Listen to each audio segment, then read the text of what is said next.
170 inciso nei bar, tazzine spaiate, zucchero e gasolio, via Roma che odora di porto e di mare, tramonti arancioni, traghetti per andare, quartieri stretti, panni tra le case, il castello guarda le vite passate, Marina respira tra lingue e lavoro, mani segnate, pelle d'alloro, rombo di tuono, non è un soprannome, è il suono del mondo quando cambia nome. Gigi Riva sfonda l'aria e il cemento, un'isola intera che urla nel vento. Cagliari non è scena, è fatica che resta, un gol urlato forte per chi non ha festa. Dal Santelli al porto, tra rabbia e poesia, se dici questa città risponde ancora Riva. Rosso e blu cuciti nelle mani e nella via, non è calcio e basta, è identità viva.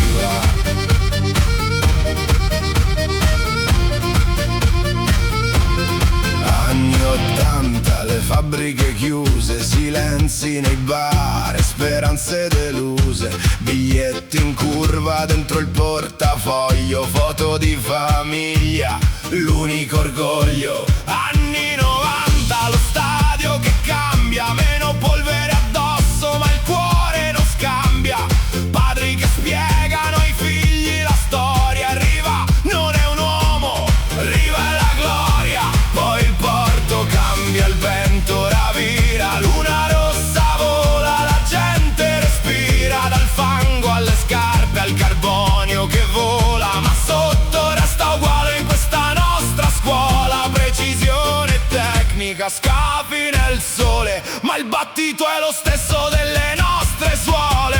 Cagliari non è scena, è vento che taglia la pelle, dal tiro di Riva alle barche sotto le stelle. Tra memoria e futuro non cambia la via, questa città non si vende, è ancora mia.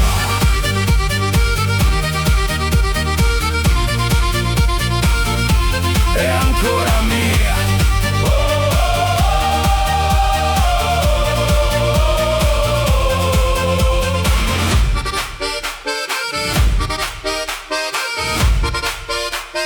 Notte vera,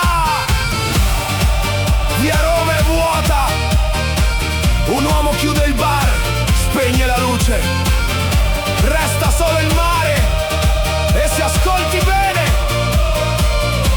Tra il ferro delle barche e i vetri che vibrano, non è nostalgia, è Cagliari che non ho mai smesso di parlare.